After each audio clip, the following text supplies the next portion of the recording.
Hello everybody, welcome to the third video of halogen derivatives।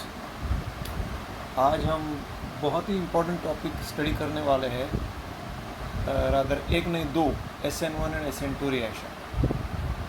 इसमें कुछ words समझना ज़रूरी है, वन बाय वन मैं आपको एक्सप्लेन करूँगा। पहला वर्ड जो आपको समझना ज़रूरी है वो है मैकेनिज़्म। अब इसका क्या मतलब है? सपोज एक मैं रिएक्शन लेता हूँ, बहुत ही सिंपल तरीके से मैं समझाऊंगा। जो ऐसा रिएक्शन लेता हूँ जो आपने ऑलरेडी किया हुआ है।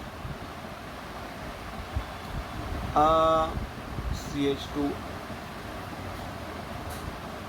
CH2H CH2Br, right. इसका नाम है इथाइल ब्रोमाइड।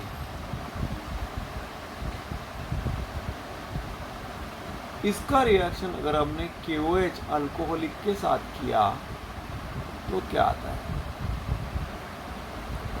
है? You will get CH2 double bond, what is it, CH2 double bond CH2, ये HBr निकल जाता है और आपको मिलता है HBr KOH के साथ रिएक्ट होता है और आपको मिलता है KBr एंड वाटर। ये आपका रिएक्शन है, बराबर है। इसको बोलते हैं इथीन।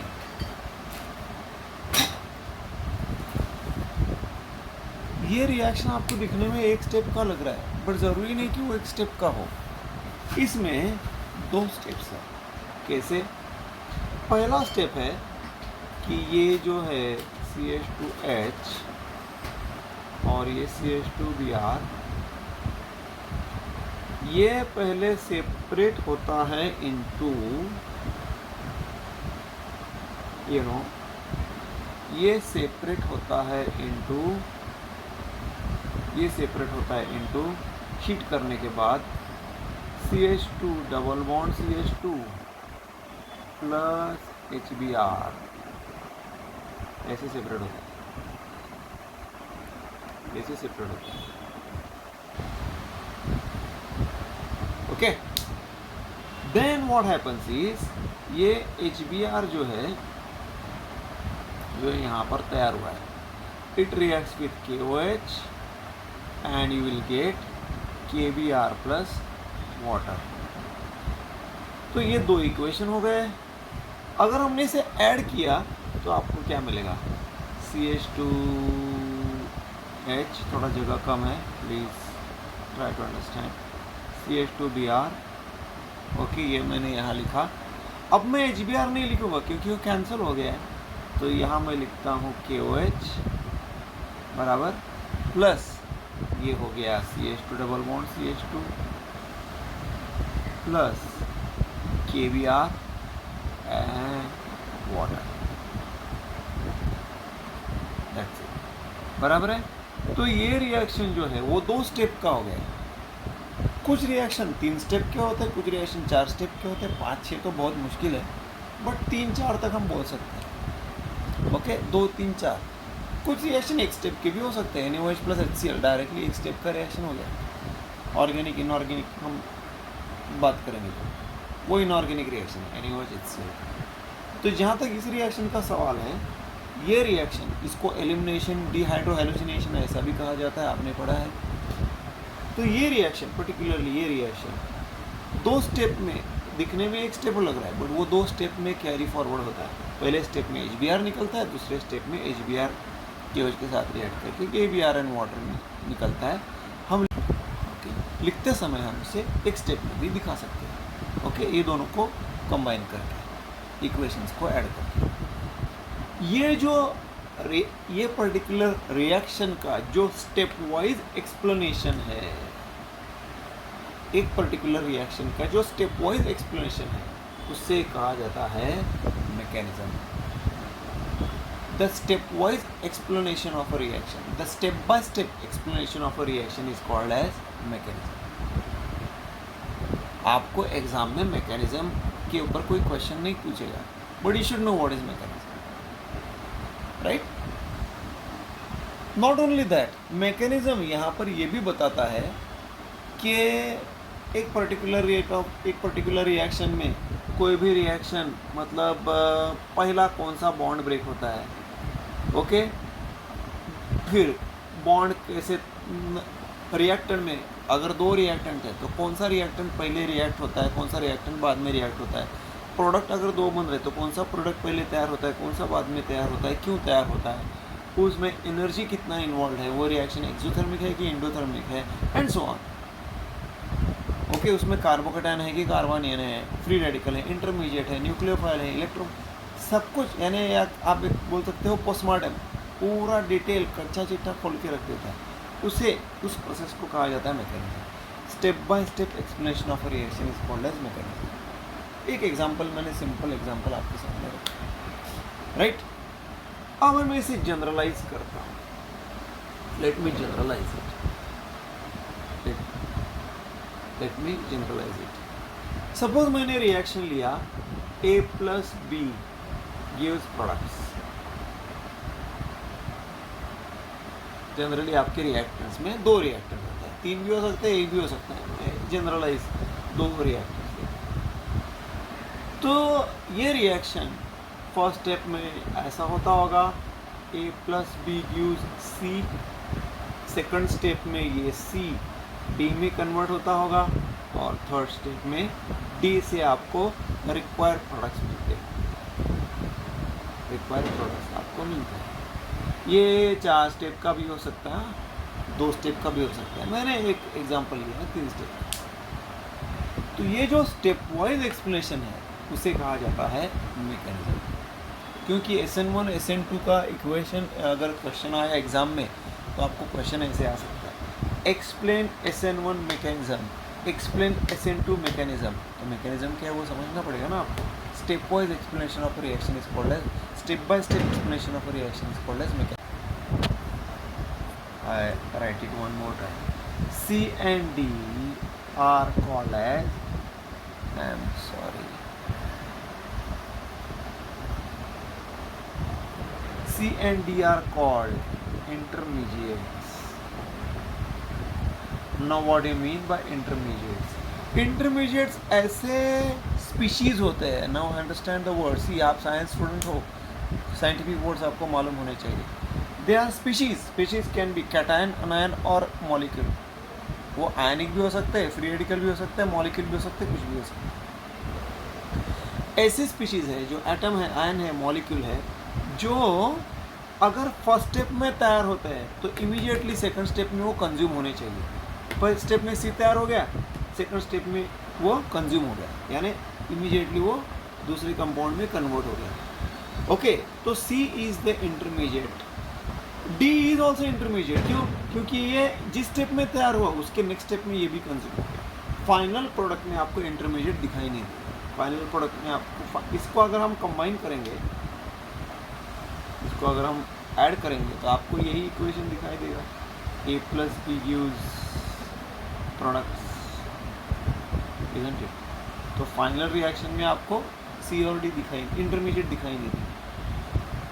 एक और टर्म आता है जिसको बोला जाता है कैटलिस्ट। यहाँ मैं आप उसको नहीं इन्वॉल्व करूँगा। कैटलिस्ट क्या होता है वो भी आपको फाइनल रिएक्शन में दिखाई नहीं देता। डिफरेंस ये होता है, कैटलिस्ट फर्स्ट स्टेप में ऐड होता है, लास्ट स्टेप में रिमूव होता है। इंटरमीडिएट जिस स्टेप में ऐड होता है उसके नेक्स्ट स्टेप में वो कंज्यूम होता है। Okay, that is the difference between intermediates and catalyst. दोनों फाइनल इक्वेशन में दिखाई नहीं देंगे। ये आपको एक चैप्टर है केमिकल काइनेटिक्स, उसमें डिटेल में हो जाएगा, डोंट वरी अबाउट इट। यहाँ पर उसका रेफरेंस आ गया इसीलिए मैं बता रहा हूँ, या उसका रेफरेंस आ गया इसीलिए मैं बता रहा हूँ। You are going to study it in detail in a chapter called chemical kinetics, ठीक है। ओके, सो देन तो आपको यहाँ समझ में आ गया होगा मैकेनिज्म क्या होता है and what do you mean bye intermediates and what do you mean bye थोड़ा सा कैटलिस्ट। ओके, मैकेनिज्म के बारे में अभी आपको मालूम हो गया। Step by step explanation of a reaction is called as mechanism, right. अब मैं बात करता हूँ दूसरे टर्म की जिसको कहा जाता है रेट। मैं एक और टर्म की बात करता हूँ जिसको कहा जाता है rate of reaction. What do you mean by rate? Speed of reaction, speed, किसी भी व्हीकल का जो स्पीड होता है उसको रिएक्शन के टर्म में रेट कहा जाता है। रेट मतलब कि एक रिएक्शन होने के लिए, एक स्टेप होने के लिए कितना टाइम लग रहा है। सपोज ये रिएक्शन मैं ले रहा हूँ, तो आपने जज किया कि इसमें 3 स्टेप है। फर्स्ट स्टेप में सी तैयार हो रहा है, दूसरे स्टेप में डी तैयार हो रहा है, फाइनल स्टेप में प्रोडक्ट्स तैयार हो रहा है। तो फर्स्ट स्टेप को कितना टाइम लग रहा है? 10 मिनट्स। सेकंड स्टेप को कितना टाइम लग रहा है? 15 मिनट। थर्ड स्टेप को कितना टाइम लग रहा है? 7 मिनट्स। ये जो टाइम रिक्वायर्ड है टू कंप्लीट द स्टेप्स और the entire reaction is called as rate of reaction. Rate of reaction can be for entire, you can calculate rate of reaction for entire reaction, and you can also calculate rate of reaction for individual steps. Okay, individual steps. So rate means study. Suppose ये reaction को ख़त्म होने के लिए मुझे लग रहे हैं, इस स्टेप को लग रहे हैं 10 मिनट्स। हो सकता है 10 मिनट्स, मैं एज्यूम कर रहा हूँ। इसको लग रहे हैं 13 मिनट्स और इसको लग रहे हैं 7 मिनट। मैंने एज्यूम किया हुआ, ये ज़रूरी नहीं, एक कोई अलग अलग। तो फर्स्ट स्टेप को 10 मिनट्स लग रहा है, सेकंड स्टेप को 30 मिनट्स लग रहा है, थर्ड स्टेप को 7 minutes. Then what is time, what is rate? Rate means it is concentration of reactant A और बी को कंप्लीटली सी में कन्वर्ट होने के लिए 10 मिनट्स लग रहा है। Then the time required to complete the reaction, this reaction gets completed in 10 minutes. That is nothing but the rate of the reaction. मैं ज़्यादा डिटेल में नहीं जाऊँगा, आपको केमिकल काइनेटिक्स चैप्टर में हो जाएगा, क्योंकि रेट को एक्सप्लेन करने लगूँगा तो इसका एक अलग हाफ एन आवर उसमें चला जाएगा। और बाय द वे, रेट ये टर्म आपने last year chemical equilibrium chapter में पढ़ा है। ओके, सो अब how shell I calculate? What is the equation given? What is the equation for rate of any general reaction? Rate is always directly proportional to concentration of reactant or reactants. Suppose इसमें A और B reactants है, तो इसमें है ही, तो what is, how can you calculate rate? It is found that rate of reaction is directly proportional to concentration of A and concentration of B multiplication, not plus or minus. Okay? Suppose आपके reaction में एक ही reactant है, then rate of reaction is directly proportional to concentration of A. अगर एक ही reactant है B, then rate of reaction is directly proportional to concentration of B. अगर 2 रिएक्टेंट है, then the rate of reaction is directly proportional to product of concentration of A and B, and bracket shows concentration of A and concentration of B. What you mean bye concentration? Number of mole, ये 1 मोल है, ये 1 मोल है, कभी कभी ये 1 मोल हो सकता है, 2 मोल हो सकता है। That is nothing. Concentration is amount of reactant present in the reaction. It is express in moles per litre, 1 मोल पर लीटर, 2 मोल्स पर लीटर, जो भी है। तो for 2 reactants rate of reaction is directly proportional to concentration of the product of multiplication of the reactants. What is, how will you calculate the rate of this reaction? Rate is here directly proportional to concentration of C. Here rate of reaction is directly proportional to concentration of D, and so on. ये आपको last year हुआ है, please you have to remember it, you have to understand. तो rate can be calculated by this equation. Okay, इसका meaning क्या है? इसका meaning ये है, मैं इन दोनों से एक्सप्लेन करता हूँ, इससे भी एक्सप्लेन कर सकता हूँ, इससे भी एक्सप्लेन करूँगा। यह एक ही रिएक्टेंट है, मतलब अगर सी का कॉन्सेंट्रेशन इंक्रीज हुआ, रेट ऑफ रिएक्शन बढ़ेगा। क्यों?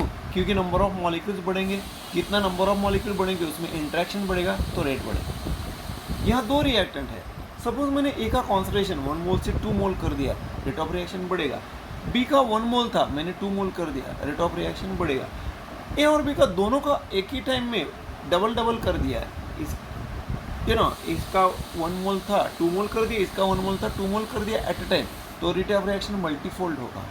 That is the meaning of concentration. जितना कॉन्सेंट्रेशन बढ़ाओगे रेट बढ़ेगा। ये जनरल, ये मतलब you can say it is undeniable, इसको एक्सेप्ट करना ही पड़ेगा कि कॉन्सेंट्रेशन बढ़ता है रिएक्टेंट का तो रेट बढ़ता है। Okay, concentration increases, rate of reaction increases, that's it. एक है तो एक से, दो है तो दोनों से, और दोनों का एक साथ करेंगे तो मल्टीपल होगा। Understood? Rate of reaction, bye the way again it was done in 11th standard. Okay, so you have understood what is mechanism, you have understood what is rate of reaction. I come to now a very important part, that is, suppose मुझे इस reaction का rate of reaction study करना है, suppose मुझे इस reaction का rate of reaction study करना है, तो मैं ऐसे नहीं बता सकता हूँ ना कि इसका रिएक्शन 10, इसमें फर्स्ट स्टेप है 10 मिनट्स है, इसमें 13, ये सेकंड स्टेप 13 मिनट्स है, थर्ड स्टेप 7 मिनट्स है। मुझे एक ही सिंपल टर्म में बताना है कि what is the rate of this particular reaction, how shell I study. मैं 3 वैल्यू नहीं दे सकता, 10, 13, 7 ऐसे नहीं बता सकता। ओके, मुझे सिंपल टर्म में बताना है कि what is the rate of this reaction. तो ऐसे में ऐसा माना जाता है कि you have to, if the rate of reaction is multi step, अगर एक रिएक्शन में 3 स्टेप है सपोज, तो इसी की बात करेंगे। तो what is the rate of this particular reaction, whether it is based on, can I find it on first step, second step और third step, and why and how. अगर आपका रिएक्शन मल्टी स्टेप है तो अभी मैं logically आपको question पूछता हूँ और आंसर भी देता हूँ। मुझे एक ही स्टेप ऐसा कंसिडर करना है जो मुझे इस रिएक्शन का रेट बताएगा। I want to find out the rate of reaction on only 1 step, not all the 3 steps, it becomes very complicated. I want to consider only 1 step. First step को 10 minutes लग रहा है, second step को 30 minutes लग रहा है, third step को 7 minutes लग रहा है। कहाँ पर, और by the way my dear friends, rate of reaction practically study किया जाता है, टाइम क्लॉक लगा कर, स्टॉप वॉच लगा कर रेट ऑफ रिएक्शन स्टडी किया जाता है। तो आप मुझे बताइए कौन सा स्टेप मेरे लिए कन्वीनियंट है, फर्स्ट स्टेप, सेकंड स्टेप की थर्ड स्टेप, इस पर्टिकुलर रिएक्शन के लिए कौन सा स्टेप मेरे लिए कन्वीनियंट है, आराम से मैं जहाँ रेट ऑफ रिएक्शन अच्छे से फाइंड आउट कर सकता हूँ comparing this 3 steps. The answer is 13 minutes. Why? Because it is taking more time, more convenient for me to find out the rate of reaction. जितना टाइम ज़्यादा लगेगा उतना मैं आराम से फाइंड आउट कर सकूँगा ना। लॉजिकल है भाई, इसमें क्या है, सोचने जैसी बात ही नहीं। तो इन शॉर्ट आप ऐसा बोल सकते हैं कि ये स्टेप ये स्लो स्टेप है, क्योंकि उसको what do you mean bye slow step, ज़्यादा टाइम ले रहा है। ये फास्ट स्टेप है, ये इंटरमीडिएट है। इस रिएक्शन में 3 स्टेप्स है, ये स्लो स्टेप है, ये फास्ट स्टेप है, ये इंटरमीडिएट स्टेप है। तो मेरे लिए ऑब्वियस होगा कि मैं स्लो स्टेप में जाऊँ ताकि मैं rate of reaction conveniently find out करूँ। तो माय डियर फ्रेंड्स, अगर कोई भी रिएक्शन मल्टी स्टेप है तो उस स्टेप के जो स्लो स्टेप है, यानी जिसको टाइम ज़्यादा लग रहा है, वो स्टेप कंसिडर किया जाता है। तीनों स्टेप को नहीं लिया जाता, ओके, तीनों स्टेप को नहीं लिया जाता, एक ही स्टेप को लिया जाता है जो स्लो स्टेप है, क्योंकि वहाँ पर आप रेट ऑफ रिएक्शन आराम से फाइंड आउट कर सकते हैं। इसीलिए ये जो स्टेप है किसी भी रिएक्शन के मल्टी स्टेप में, ऐसा स्टेप जो स्लो स्टेप है, जिसको ज़्यादा टाइम लग रहा है, जो जिसके ज़रिए मैं रेट ऑफ रिएक्शन आसानी से फाइंड आउट कर सकता हूँ, कन्वीनियंटली फाइंड आउट कर सकता हूँ, उस स्टेप को कहा जाता है, very important word, rate determining step, RDS। तो आगे जाके अगर आपको बताएगा कि ये RDS स्टेप है, तो आप इमीडिएटली आपको ये समझना पड़ेगा कि what do you mean bye RDS, rate determining step, that is the slow step, the one which is considered to find out the rate of reaction.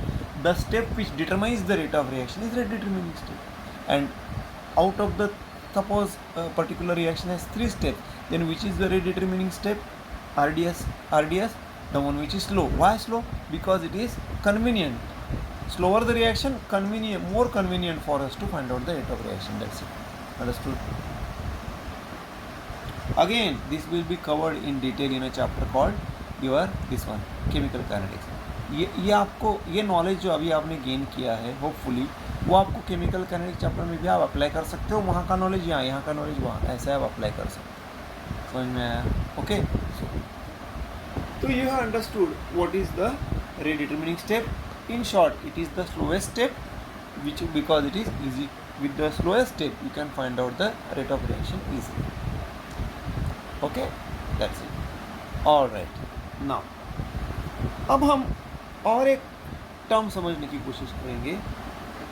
Okay, see my again my dear friends, ये सब term अगर आप समझोगे तो SN1 और SN2 reaction समझ में आएगा, नहीं तो नहीं समझ में आएगा, क्योंकि ये सब उसमें आने वाला है. इसलिए मैं पहले आपको इंट्रोडक्शन दे रहा हूँ, थोड़ा वार्म अप करा रहा हूँ, ताकि SN1 SN2 रिएक्शन आप आसानी से समझ सको. और ये बहुत इंपॉर्टेंट है, एग्ज़ाम ओरिएंटेड है. You have to deal with it. Now I am going to explain you 2 more terms जो ऑर्गेनिक केमिस्ट्री में बार बार ये जो है रेट ऑफ रिएक्शन जो है ना, ये फिजिकल केमिस्ट्री से रिलेटेड है. It is related to physical chemistry. Okay, now I am coming to the organic chemistry part. You are going to understand 2 terms. ठीक है, लेट्स सी. मैं एक इक्वेशन कंसिडर करता हूँ, that is CH3Br. It is nothing but methyl bromide. It is reacting with KOH. यहाँ पर ये आपने स्टडी किया हुआ है, I am sure. NaOH, KOH की जगह NaOH भी ले सकते हैं. What are the products? You will get CH3OH plus KBr. बराबर. Aqueous, because salt है ना, पानी में soluble हो जाता है. KOH अल्कली है, पानी में डिसॉल्व हो जाता है. अब इस रिएक्शन को मैं स्टेप वाइज एक्सप्लेन करूंगा. कैसे? इसको मैं नाम दूंगा ionic form. What do mean by that? CH3Br will remain as it is plus KOH. It will now dissociate into K plus. KOH में क्या होता है? K प्लस होता है और OH माइनस होता है. क्यों आया? I will explain, don't worry. And on right hand side you will get CH3OH plus K plus and Br minus.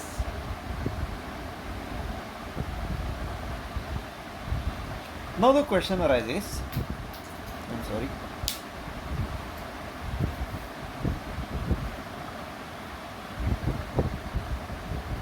The question arises, CH3Br as it is लिखा, CH3OH as it is लिखा, but KOH को dissociate किया into K plus and OH minus और KBr को dissociate किया into K plus and Br minus.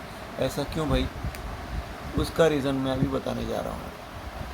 ये थोड़ा बार बार adjust करना पड़ता है, sorry for that.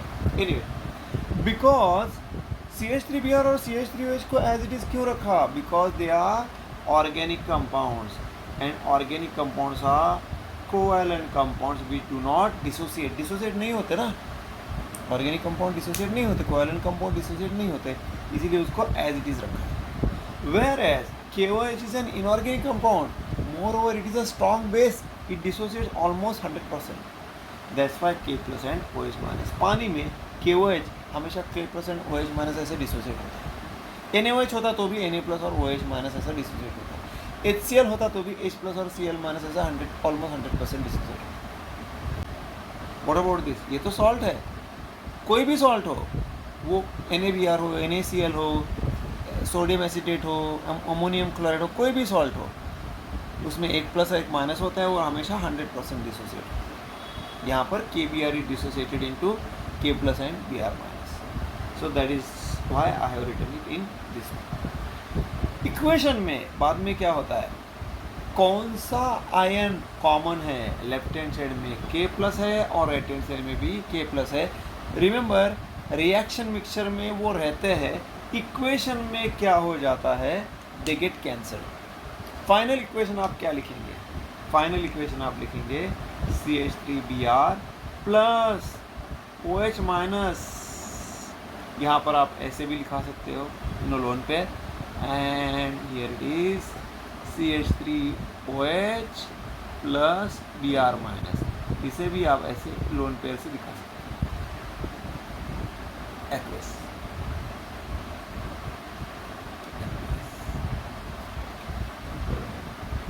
Understood? Okay, अब हम बात करते हैं ये दो रिएक्टेंट की। NaOH होता तो भी फाइनली OH माने से आता, क्योंकि Na प्लस और Na प्लस कैंसिल हो जाए। प्रोडक्ट्स को हम इग्नोर करेंगे और रिएक्टेंट्स के ऊपर फोकस करेंगे। आपको यहाँ दो रिएक्टेंट दिखाई दे रहे हैं। Always in a reaction when there are two reactants, one reactant is always major and another reactant is always minor. दोनों ही इंपॉर्टेंट है, बट एक मेजर होता है और एक माइनर होता है। यहाँ पर कौन सा मेजर आपको दिखाई दे रहा है? CH3Br। ऑर्गेनिक कंपाउंड है ना, तो ऑर्गेनिक जनरली, ये लॉजिकली मैं बता रहा हूँ, ऑर्गेनिक रिएक्शन में ऑर्गेनिक कंपाउंड मेजर होता है और जो ऑटोमेटिकली दूसरा है वो माइनर हो जाता है। रिमेंबर, दोनों ही इंपॉर्टेंट है, बट एक मेजर रिएक्टेंट होता है और एक माइनर रिएक्टेंट होता है। अल्काइल हैलाइड मेजर है, NaOH KOH माइनर है, उसमें OH माइनस हम माइनर है। मेजर रिएक्टेंट को, अभी मैं टर्म की तरफ आता हूँ, मेजर रिएक्टेंट को कहा जाता है substrate, which is nothing but major reactant, and the other one is called as reagent, which is nothing but minor reactant. Remember, दोनों जरूरी है, बट एक मेजर है और एक minor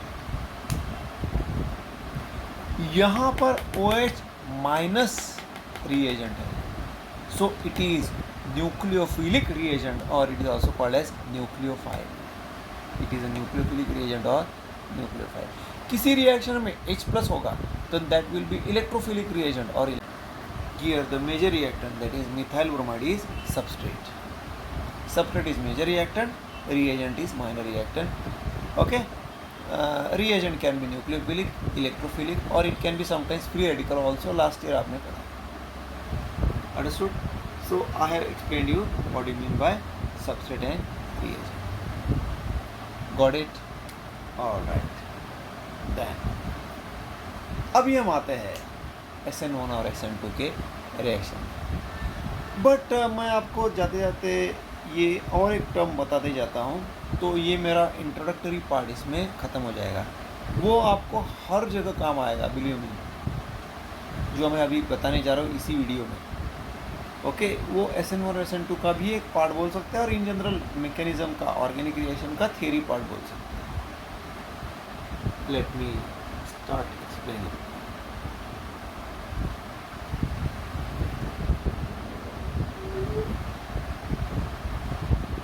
That is the topic for that is nothing but it is called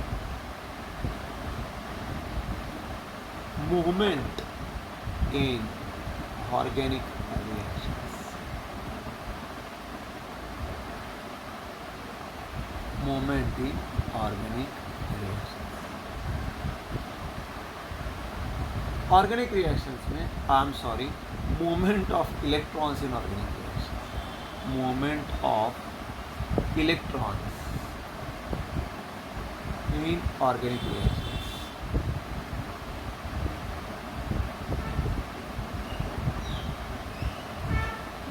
organic reactions में electrons का movement कैसे कैसे होता है वो अभी हम जानेंगे। इसके लिए आपको दो टर्म समझने पड़ेंगे। विद एग्जांपल मैं समझा देता हूँ। Example is, what is this compound? It is nothing but ammonia. इसको आप कैसे स्ट्रक्चर वाइज दिखाओगे? NH. बट ये स्ट्रक्चर अभी पूरा नहीं हुआ, यहाँ पर आता है ये। What does this mean? This is nothing but lone pair of electrons. What is this? ये भी तो एक पेयर है, क्योंकि N का इलेक्ट्रॉन और H का इलेक्ट्रॉन मिलके कोवैलेंट बॉन्ड बना है। This is called as bond pair. What do you mean by bond pair and lone pair? What do mean by bond pair? The pair of electrons involve in bond formation. Nitrogen का एक electron आता है, nitrogen का एक electron आता है, फिर से मैं बता देता हूँ, हाइड्रोजन का एक इलेक्ट्रॉन आता है, दोनों आपस में इलेक्ट्रॉन शेयर करते हैं, दोनों में फोर्स ऑफ अट्रैक्शन डेवलप होता है जिसको हम कोवैलेंट बॉन्ड बोलते हैं। तो it is because of pair of electron. Bond तैयार हो गया, फोर्स ऑफ अट्रैक्शन तैयार हो गया, इसलिए इस पेयर ऑफ इलेक्ट्रॉन को बॉन्ड पेयर ऑफ इलेक्ट्रॉन्स कहा जाता है। ये भी बॉन्ड पेयर है, ये भी बॉन्ड पेयर है और ये भी बॉन्ड पेयर है। बट ये भी तो एक पेयर ऑफ इलेक्ट्रॉन है, बट वो बॉन्ड फॉर्मेशन में इन्वॉल्व नहीं है, इसे कहा जाता है lone pair of electron. Then what is the difference between bond pair and lone pair of electron? Bond pair of electrons involve in bond formation, lone pair of electron not involve in bond formation, that's it. Water में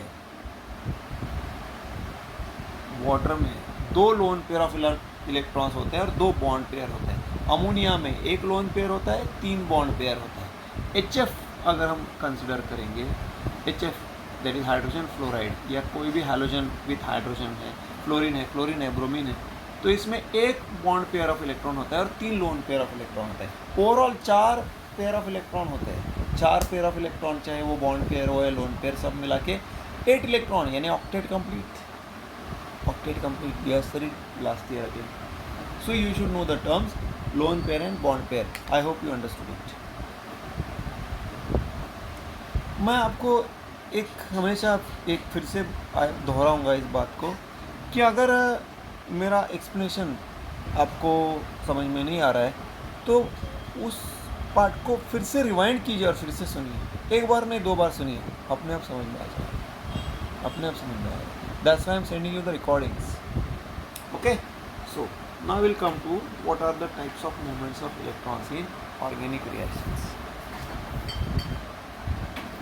पहला है, क्या होता है देखिए, एक example में बता देता हूँ। एग्जांपल है, what is this compound? It is nothing but benzene.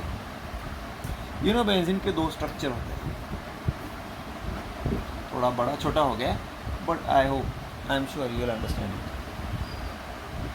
आपको अभी मैं बता देता हूँ कि ये अब मूवमेंट ऑफ इलेक्ट्रॉन कैसे होता है। 1 2 3 4 5 6 there are 6 carbon atoms in this structure, of course there are 6 carbon atom in this structure also. दोनों बेंजीन ही है, फिर स्ट्रक्चर अलग अलग दिखाया।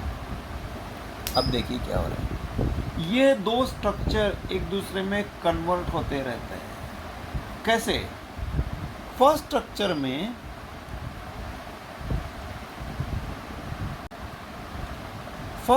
में जो इलेक्ट्रॉन पेयर फर्स्ट और 6 में है, यू नो डबल बॉन्ड है, तो एक सिग्मा बॉन्ड होता है, पाई बॉन्ड होता है लास्ट वैसे।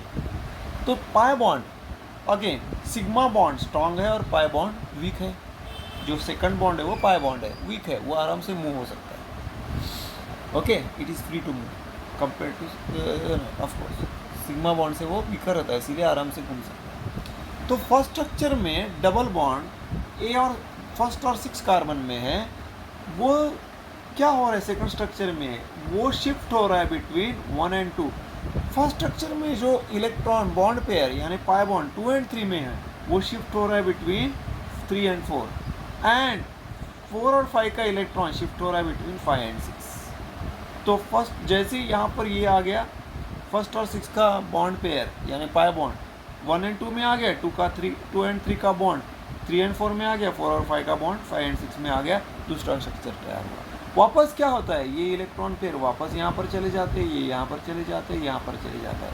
फर्स्ट स्ट्रक्चर सेकंड में कन्वर्ट हो रहा है, इमीडिएटली सेकंड स्ट्रक्चर फर्स्ट में कन्वर्ट हो रहा है। हम इसे ऐसे डबल एरो से दिखाते हैं। आपको पता है इसे रेजोनेंस कहा जाता है। What do you mean by resonance? Let me explain you here also, here only. Thus, what are resonance structures? पहले resonance structure समझेंगे, फिर resonance समझेंगे जाते जाते। Actually ये लास्ट ईयर का aromatic compound का टॉपिक है। The structures in which number of atoms are same, यहाँ भी 6 कार्बन है, यहाँ भी 6 कार्बन है, यहाँ भी 6 हाइड्रोजन है, यहाँ भी 6 हाइड्रोजन है। Number of atoms are same. Position of atoms are also same. जो कार्बन यहाँ पर है यहीं पर भी है, कोई मूव नहीं हो रहा है। What is different? The arrangement of electron. First structure में जो इलेक्ट्रॉन्स फर्स्ट एंड सिक्स में है, first and six carbon atom में है, सेकंड स्ट्रक्चर में वो फर्स्ट एंड टू में चले गए, टू एंड थ्री का थ्री में, थ्री और फोर में आ गया, फोर एंड फाइव का फाइव एंड सिक्स में आ गया। The structures in which number of atoms are same, position of atoms are also same, only the arrangement of electrons are different. Such structures are called as resonance structures and this phenomenon is called as resonance, which we had studied last year. तो यहाँ पर क्या हो गया? Movement of electrons हो गया ना? This is nothing but movement of electrons. Okay, it is nothing but movement of electrons. तो ये पहला टाइप का एक एग्जांपल मैं बता रहा हूँ, ऐसे और भी मूवमेंट हो सकते हैं। अब मैं जनरलाइज करूँगा इसे। तो फर्स्ट टाइप का मूवमेंट कैसा होता है? फर्स्ट टाइप का मूवमेंट कैसे होता है? It is like this. First type का मूवमेंट ऐसे A, now I explain you first type of movement. तीन टाइप के मूवमेंट है इन जनरल, मेजर, उसमें कुछ माइनर भी है। A Z B, what you mean by A? A can be carbon nitrogen oxygen, Z can be nitrogen oxygen carbon, B can be anything carbon, जो organic compound में आते हैं वो elements हैं। तो रिएक्शन होने से पहले जो डबल बॉन्ड, ये डबल बॉन्ड है ना, ए और जेड में है, रिएक्शन होते समय वो क्या हो रहा है? It is shifted to Z and B. मैं इसे प्लस माइनस चार्ज देके कॉम्प्लिकेटेड नहीं करूँगा, मुझे यहाँ इतना ही बताना है कि इलेक्ट्रॉन्स कैसे मूव हो रहे हैं, what you know how the electrons are move, what are the types of movements of electron. तो यहाँ पर जो डबल बॉन्ड ए और जेड में है वो शिफ्ट होके जेड और बी में जा रहा है, तो इसे कहा जाता है shifting of double bond to neighbouring atom. Neighbouring atom मैं इसे और साइंटिफिक वर्ड्स में एक्सप्लेन कर सकता था। Shifting of pi electrons two adjacent atom, meaning वही है। डबल बॉन्ड मूव हो रहा है मतलब पाई बॉन्ड ही मूव होता है, सिग्मा बॉन्ड यहाँ नहीं मूव हो रहा है। ओके, तो this is shifting of double bond to neighbouring atom. ये हो गया पहले टाइप का movement of electrons in organic reaction, जो अभी आपने बेंजीन में देखा। दूसरा पॉसिबिलिटी क्या है? ए जेड, अब यहाँ पर क्या है? बी प्लस है, कोई भी cation H plus for example, क्या होता है? B प्लस है मतलब इसके पास इलेक्ट्रॉन्स की कमी है और A और Z के पास एक्स्ट्रा इलेक्ट्रॉन है। तो क्या हो रहा है? A और Z अपना इलेक्ट्रॉन B को दे रहे हैं, एक्स्ट्रा इलेक्ट्रॉन और B को पास जा रहा है, तो क्या हो जाता है? A Z B। कैसे क्यों हो गया? बी अब न्यूट्रल क्यों हो गया? अरे भाई पॉजिटिव था, उसने इलेक्ट्रॉन एक्सेप्ट किया तो न्यूट्रल हो जाएगा। वापस ये ऐसे उल्टा भी हो सकता है, बी अपना इलेक्ट्रॉन एक और एज और जेड में भी आ सकता है, इसलिए डबल एरो। तीसरा पॉसिबिलिटी क्या है? A single bond Z B. अब देखिए क्या हो रहा है, देखिए यहाँ पर ये इलेक्ट्रॉन ऐसा मूव हो रहा है। अब देखिए थोड़ा सा चेंज, ए जेड बी। अब मैं क्या कर रहा हूँ? ए और जेड का इलेक्ट्रॉन जेड और बी में आ गया, तो ए के ऊपर प्लस चार्ज आ गया। क्यों? क्योंकि इससे इलेक्ट्रॉन कम हो गए ना, उससे इलेक्ट्रॉन कम हो गए ना। ओके, आपको डिफरेंस समझ में आ रहा होगा। तो this is the type of movement of electrons. Generally, in general, obviously जो प्लस है उसके पास इलेक्ट्रॉन की कमी होती है, अगर वो इलेक्ट्रॉन एक्सेप्ट करता है तो वो न्यूट्रल हो जाता है। जनरल मैं करता हूँ, न्यूट्रल एटम अगर इलेक्ट्रॉन देता है तो प्लस हो जाता है। ओके, न्यूट्रल एटम अगर इलेक्ट्रॉन देता है तो प्लस हो जाता है। प्लस अगर इलेक्ट्रॉन एक्सेप्ट करता है, प्लस इलेक्ट्रॉन नहीं दे सकता क्योंकि उसके पास ऑलरेडी इलेक्ट्रॉन की कमी है। प्लस अगर इलेक्ट्रॉन एक्सेप्ट करता है तो न्यूट्रल हो जाता है। डोंट वरी, समझ में नहीं आया तो फॉरगेट इट, इसको समझ लीजिए। प्लस था, इलेक्ट्रॉन की कमी थी, उसको इलेक्ट्रॉन आ गया, न्यूट्रल हो गया। ओके, इसके पास एक्स्ट्रा इलेक्ट्रॉन थी इसलिए मैंने चार्ज में कोई चेंजेस नहीं किया। इसके पास एक ही इलेक्ट्रॉन पेयर था, बी के पास इलेक्ट्रॉन की कमी थी, वो वहाँ चला गया, तो ए के पास इलेक्ट्रॉन की कमी हो गई, इसके लिए ए प्लस हो गया, दैट्स इट। इससे ज़्यादा डिटेल में मत घुसिए, it is this is more than. ये हो गया पहले टाइप का movement of electrons in organic reaction. I hope you understood. जगह कम है इसलिए मैं इसको निकाल देता हूँ। अब देखिए दूसरे टाइप, ये इसी में आता है। अभी तक लोन पेयर नहीं आया, अब लोन पेयर आएगा। कैसे? ए जेड बी। क्या होगा देखिए, ये बॉन्ड पेयर है, एक्स्ट्रा बॉन्ड है, वो अब आ रहा है जेड के ऊपर, ए जेड बी। अब ये बन जाएगा ऐसे। ये क्या हो रहा है? ए और जेड में जो बॉन्ड पेयर है, सी सिग्मा बॉन्ड हो या पाई बॉन्ड हो, दोनों बॉन्ड पेयर है। सिग्मा बॉन्ड हो या पाई बॉन्ड हो, दोनों बॉन्ड पेयर है। तो ए और जेड में जो बॉन्ड पेयर है, पाई बॉन्ड इजीली मूव हो सकता है, इसलिए मैंने ऐसे किया। जो बॉन्ड पेयर है यहाँ पर, वो रिएक्शन होते समय, होने के बाद कन्वर्ट हो रहा है इनटू लोन पेयर। तो आप इसे मेंशन कर सकते हो कैसे? Bond pair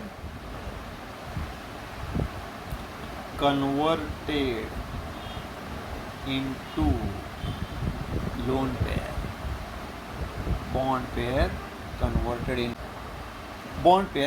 into lone pair, and Z ने इलेक्ट्रॉन एक्सेप्ट किया, इसलिए इसके ऊपर नेगेटिव चार्ज आ गया। न्यूट्रल था ना, इसने इलेक्ट्रॉन एक्सेप्ट किया तो इसके ऊपर नेगेटिव चार्ज आ गया। जो भी इलेक्ट्रॉन एक्सेप्ट करता है न्यूट्रल आइटम, तो इसके ऊपर नेगेटिव चार्ज डेवलप होता है। Needless to say, obviously. Okay, तो first shifting of double bond to neighbouring atom, फिर उसके और दो टाइप देखे हमने। Then second major type is bond pair converted into lone pair. तीसरा and last,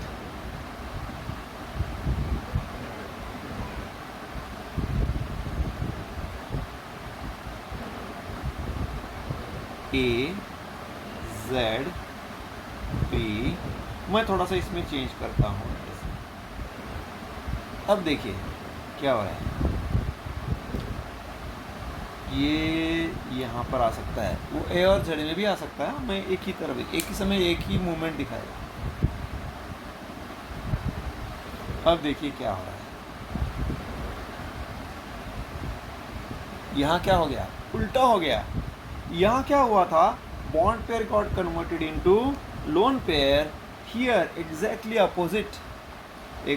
opposite, lone pair got converted into bond pair.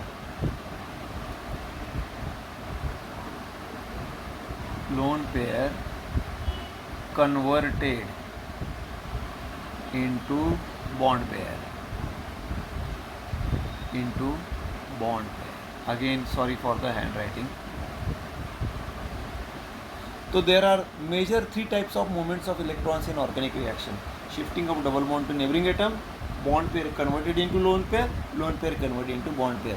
किसी भी मैकेनिज्म में ये तीनों होते हैं या तीनों में से एक होता है। इसके अलावा और जो मैंने सब टाइप बताए, इनके अलावा और कुछ नहीं हो सकता।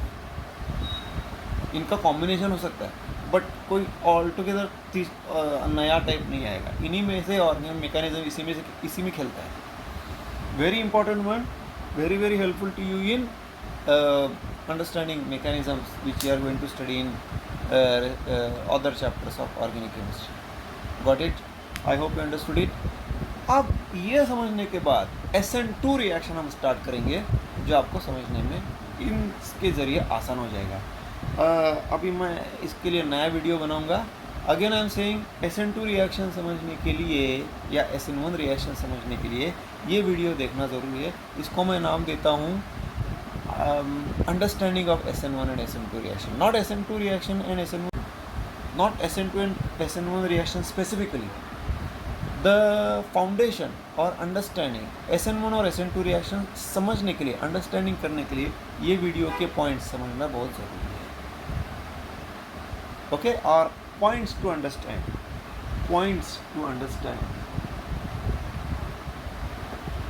or terms to understand, points for understanding SN1 and SN2 reaction, ऐसा भी बोल सकते हैं, बट वेरी इंपॉर्टेंट नहीं। Got it? See you in the next video. I will start with SN2 mechanism first. ठीक है, thank you very much guys.